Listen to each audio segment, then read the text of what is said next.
Now available, paperback and Kindle Unlimited. ISIS, the main event. It's carnage inside of a steel cage when the goddess next door steps in the squared circle with the beast from the boss in this action-packed all-new ISIS series adventure. Get ISIS, the main event, paperback and Kindle Unlimited today.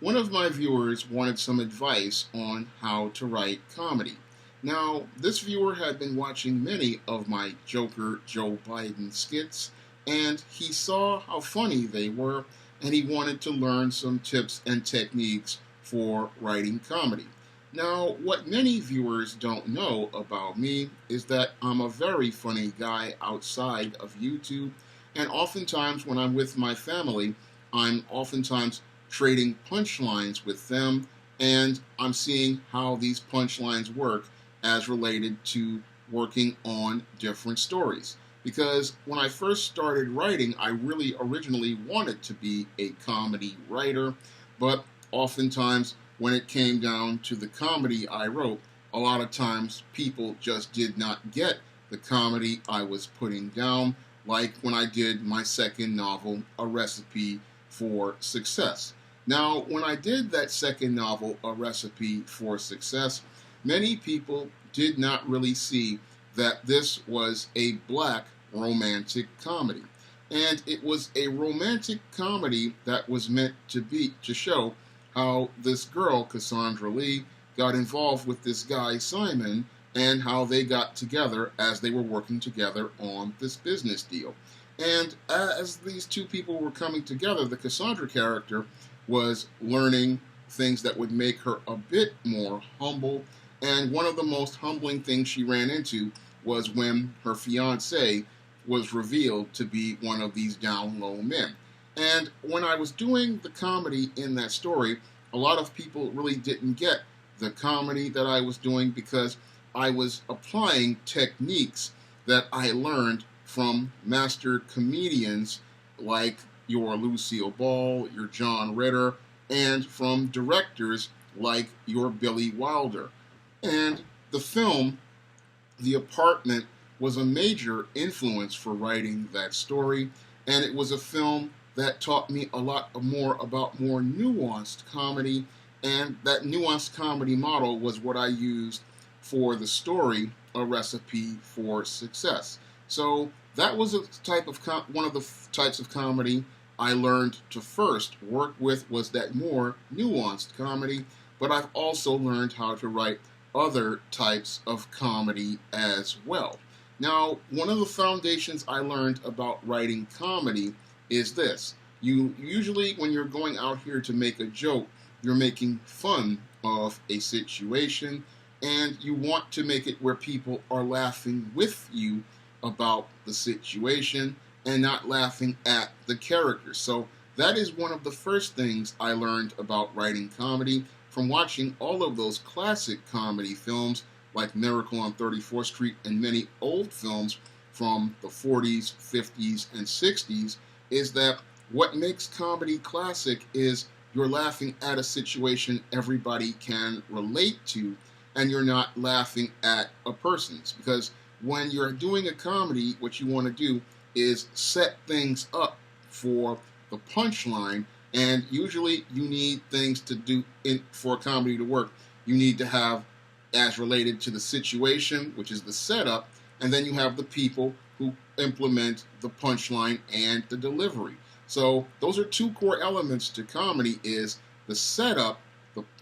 and then the delivery. And the delivery is where you have the straight man who comes in and then he does things, and then the other guy comes in and does the punchline. So there's a whole series of mechanics to comedy, but you have to understand how it works before you go out here and write a single line. So usually, again, I usually study different styles of comedy. And again, the first one I learned how to work with was the classic style of comedy. And then after that, I began working on other types of comedy. And I studied the 1990s no-budget sitcom for another approach to comedy that I worked with when I was writing the scripts all about Maryland back in 2007. Now, in 2007, I was writing this really dark story about a faded former teen sitcom star based on what after watching an episode of California Dreams when I saw actress Heidi Lenhart, and I wondered what happened to her, and I came up with the idea for this Marilyn Marie character, this faded former teen sitcom star, and I thought about all of those old 1990s teen sitcoms and old cable low-budget sitcoms, and I wondered what would happen to a faded former teen sitcom star. And as I was writing all about Marilyn, I started doing jokes for her show, All About Nikki, and for that show I came up with a whole bit about this butler named Rumsfeld, who, when Miss Desmond would come in, she would ask, "Rumsfeld, what would I use this for?" And he would say, "Why, Miss Desmond, you would use these to wax the rolls." And I would just get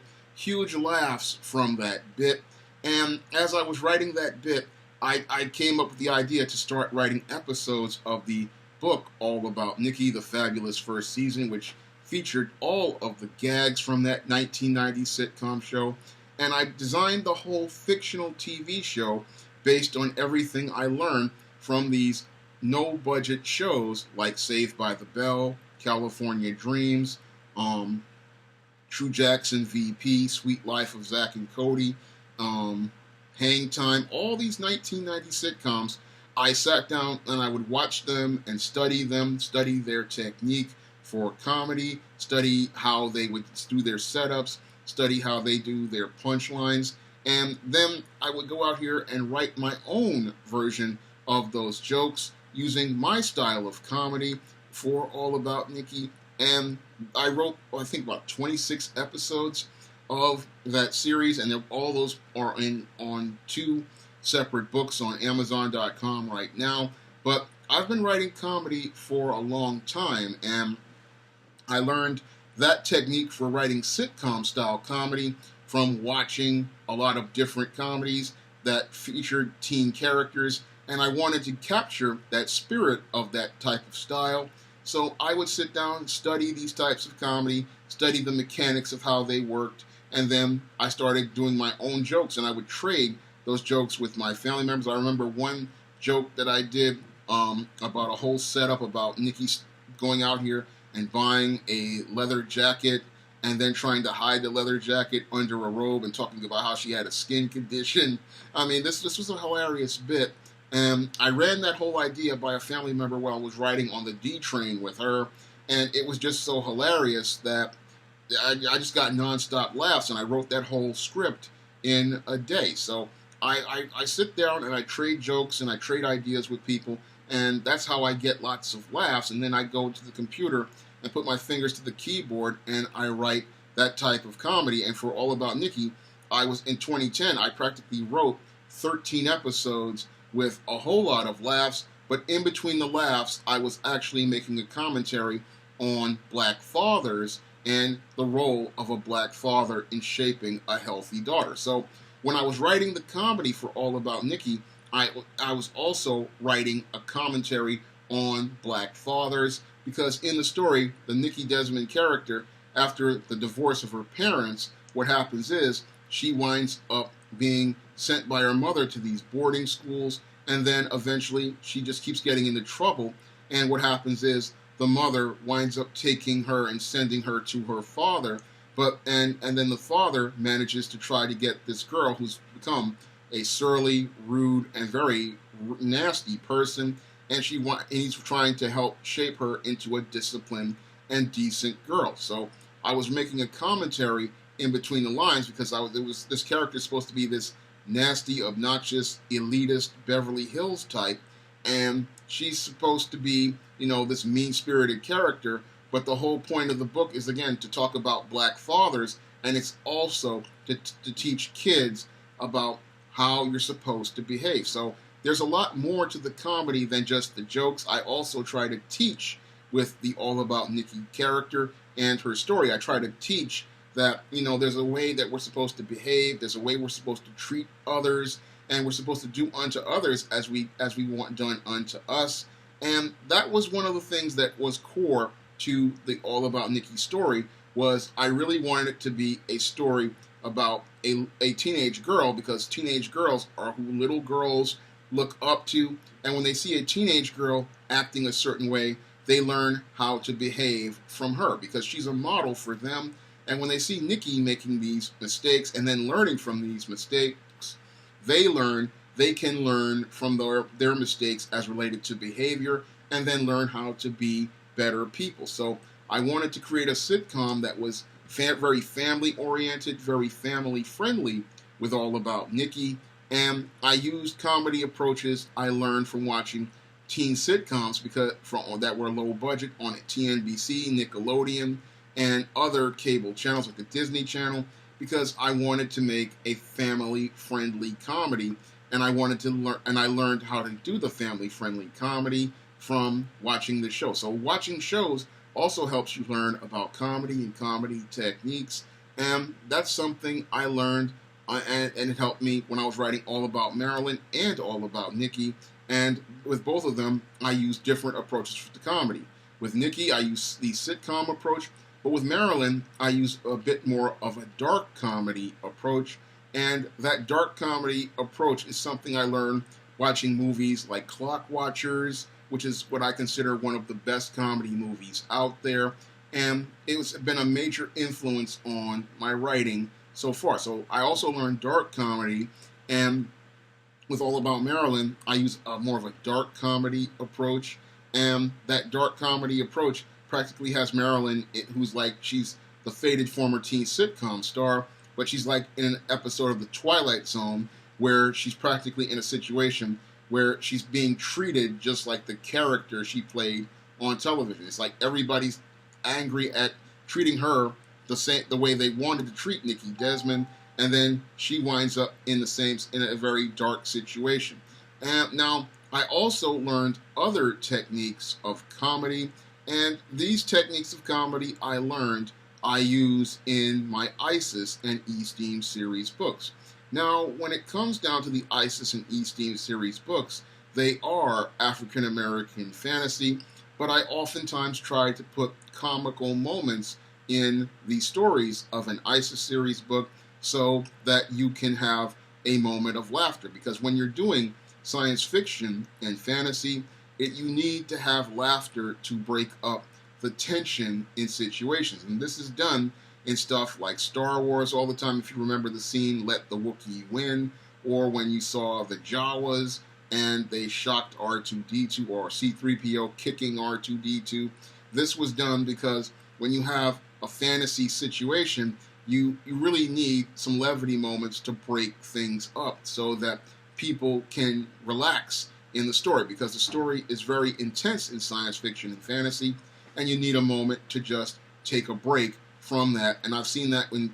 episodes of Star Trek The Next Generation, where Data would give Worf a look, or Worf would give a look to Riker, and that would help break up some of the intensity as related to science fiction stories. But in ISIS series stories, I'll oftentimes have ISIS bantering with Doc, or I'll have ISIS bantering with E-Steam, or ISIS taking jabs at John Haynes, and I'll have those situations in there to break up the seriousness of ISIS's stories. And in some ISIS stories, I'll have things like catty moments, or things like cat fights, or stuff like that, like in Amari's Revenge, where ISIS gets her shirt torn off. Those are moments meant to give people a bit of a laugh, because you need to have those moments as related to laughs. Now, when it comes down to the E-Steam series stories, I tend to do things a little bit differently, and I use a different comedy model for the E-Steam series books. Now, the E-Steam series books use a model that I created from what I saw in Lois Lane comic books, and from what I saw in these shows like Charlie's Angels, which people would call Jiggle TV. Now, the E-Steam series, I use a bit more of a jiggle comedy, which is meant to be a bit more sexy and meant to get people into a more jokes that are more, related to the E-Steam's voluptuous body. And oftentimes she runs into these situations, like in stories like E-Steam Deadly Delilah, or ISIS My Sister My Frenemy, or E-Steam Little Girl Lost, where sadly she winds up having these wardrobe malfunctions when she takes on the bad guys. And that's all part of a style of jiggle comedy, and she oftentimes deals with this whole situation with a bit of a more devil-may-care attitude, and her devil-may-care attitude is a bit more related to making the situation appear to be more funny, and all of this is meant to give laughs from the reader. And people, they seem to like the E-Steam stories that have a bit more of that jiggle type comedy, where for most of the E-Steam stories, and that's what keeps them coming back for them. However, for other E-Steam stories like The Sands of Time, I use another different type of comedy similar to All About Nikki, which is a bit more family-oriented, because for Sands of Time, I was going for a Disney princess type story, so I was using a different type of family-style humor for that story, and that's another technique that I use, because when I'm writing comedy, I really, again, want those laughs, and I want people laughing about the situation and not laughing at the people. So for Sands of Time, I'm not doing a jiggle type comedy. I'm doing a kind of comedy where it's about E-Steam learning how to take responsibility, because she wants to grow up and be a woman, but she learns that she has to, as for being a woman, she has to be responsible, and sometimes being responsible means you have to make sacrifices so that others can benefit. And that was a commentary I was making in between the lines of the story, because usually 14-year-olds are trying to prove themselves, and the E-Steam character in this story in ancient Egypt at 14 was a woman, but she was trying to prove herself, and that was part of the comedy of Sands of Time. Now, when it comes down to another type of comedy I've learned to do, is something I learned watching Buffy the Vampire Slayer and Ghostbusters, and that is a horror type comedy. And that was something that I applied for Temptation of John Haynes. And in Temptation of John Haynes, a lot of people they think it's a drama, but it's actually another comedy. And Temptation of John Haynes applies a lot of the approaches I learned watching Buffy the Vampire Slayer and Ghostbusters, which is, you want to have the horror situation, but you want to have laughs as well. And in stories like Temptation of John Haynes, there are lots of really funny moments, and there are lots of sequences. While there are horrifying scenes, there are also funny moments in between the scenes with those characters. And that was, again, a technique that I really enjoyed working with, because it was something that I like working with. I like working with that type of comedy, which mixes fantasy and comedy together, and setting up gags and then having them deliver fun punchlines. And that was another technique that I learned and I applied to that story. Now, another type of comedy that I did a while back was a comedy that was making fun of the issue of being an introvert, and that was something I did in the book Spinsterella. Now, in Spinsterella, I was writing about being an introvert and an introvert romance, and it was going to be an introvert romantic comedy, because the reason why I wanted to do that is because I wanted to make fun of all of the insecure behaviors that shy people participate in, and how those insecurities keep them from being able to form relationships with people. And in the Spinsterella story, I wanted to show how Matilda Crowley, this black goth, had all of these fears about the Quiet Man, and how all of those fears were unfounded, and how she was creating this whole world around this guy, making him out to be a bad guy. But then as she gets to know the real guy, she finds out what's so great about him. And I wanted to talk about the Quiet Man and his fears about, reaching out to people. And the whole story was about these two people who were introverts finally facing all of their fears and then finally coming together. So I use different techniques for my comedy, and I try to get laughs with different styles of comedy. And while most people on YouTube know me for my Joker Joe Biden bits or my British accent that I do in my Duchess of Ratchetness videos, I have a whole host of variety of comical skills that I use as a writer, and the stuff you see on YouTube is just the tip of the iceberg as related to my style of comedy, and I have a whole host, an array of skills that I showcase throughout many of the books in the SJS Direct imprint. And as you read those books, you're going to see all of the approaches and styles that I used for comedy. And while I may appear to be serious on the outside, I can be quite humorous when I'm out here with people I'm close to that I trust. But I oftentimes save most of my comedy for my work because I'm a comedy writer and I've always wanted to write comedy, and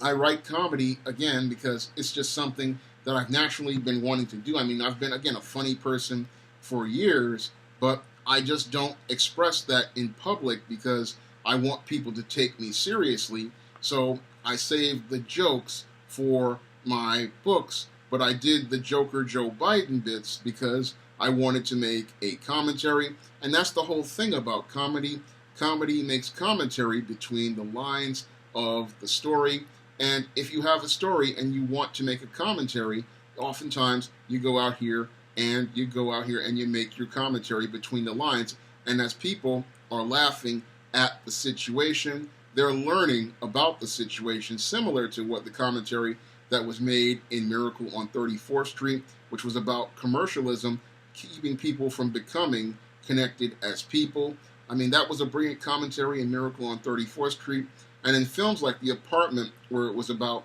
this guy's quest to get ahead and how he was losing in the end, or films like Marty, where it was about a guy finding love, I oftentimes watch classic films because I want to apply many of those techniques to my own style of comedy, and I oftentimes use many of those techniques in books like A Recipe for Success and Spinsterella and Spellbound, and even stuff like All About Nikki. I use those techniques that I learned from master comedians, and I try to use it towards getting laughs out of people, because as I see it, life is already hard enough. People go through having a hard day at work, and sometimes you just want to take a break and be able to have a laugh here or there, and sometimes you just want to have that minute so that you can have